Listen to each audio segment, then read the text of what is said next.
مجھے وہ حدیث بڑی پیاری لگتی ہے. حضرت سلمان فارسی رضی اللہ تعالی عنہ, جو فارس کے تھے, پرشین تھے, فارسی بولتے تھے, جب ایران پر مسلمانوں نے حملہ کیا ہے, حضرت عثمان کا دور تھا غالباً, حملہ کہاں ہو رہا ہے؟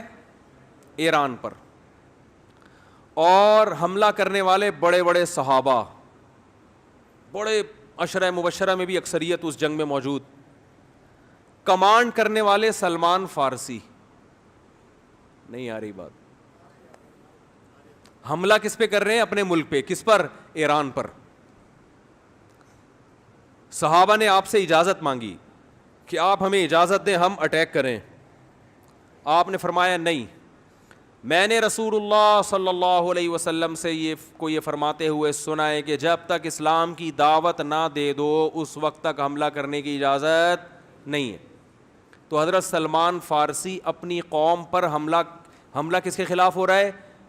بولو نا یار, کیا ہو گیا بھائی, بولنے میں کوئی پابندی ہے؟ تو میں بھی تو چیخ رہا ہوں نا, تھوڑا سا آپ چیخ لیں. اپنی قوم کے خلاف لڑائی. تو لڑائی سے پہلے اپنی قوم کے پاس دعوت لے کر گئے.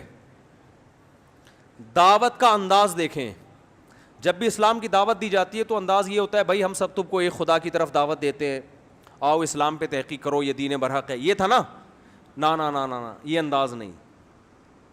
اس وقت جو اسلام کی سب سے بڑی خوبی تھی نا, اس کو ہائی لائٹ کیا کہ اس کے بعد بھی اگر اسلام سمجھ میں نہیں آ رہا تو پھر تمہاری سمجھ میں نہیں آئے گا. وہ خوبی یہ ہے کہ یا اہل فارس, اے اہل فارس, انا رجل منکم, میں تمہاری قوم کا آدمی ہوں.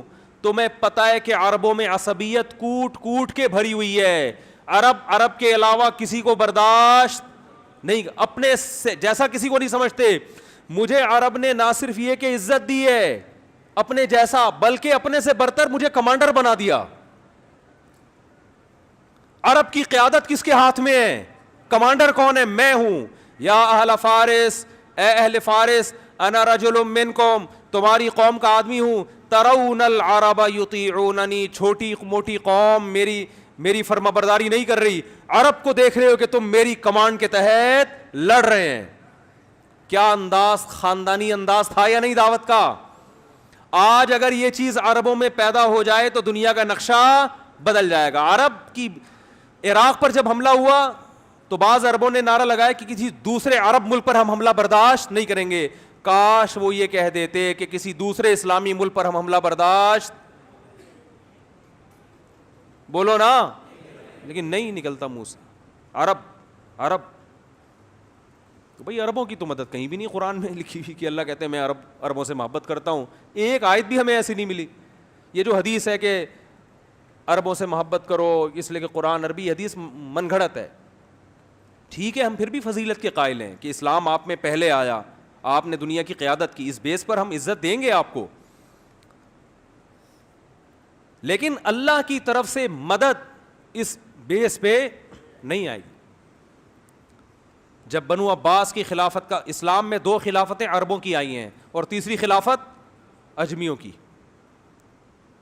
بنو امیہ کی خلافت ختم, پھر بنو عباس کی خلافت جب ختم ہوئی تھی اسلام تباہ ہونے والا تھا, لیکن ترک کھڑے ہوئے اور اللہ نے ان کے ذریعے اسلام کو دوبارہ زندہ کیا. اور یورپ کی آنکھوں میں آنکھیں ڈال کے بات کرتے تھے. اس وقت بیت المقدس محفوظ تھا. ترک خلیفہ سے اسرائیل نے بیت المقدس کی تھوڑی سی زمین مانگی تھی. ترک خلیفہ نے کہا تھا کہ مٹی لے جانے کی بھی اجازت نہیں ہے. زمین تو دور کی بات, یہاں سے مٹی شاپر میں ڈال کے لے جانے کی بھی اجازت نہیں. اس وقت ہم اس قابل تھے کہ آنکھوں میں آنکھیں ڈال کے بات کرتے, اس لیے کہ اس وقت یہ جنگ عرب اسرائیل نہیں تھی بلکہ مسلم اور, بولو نا بھائی, اسرائیل.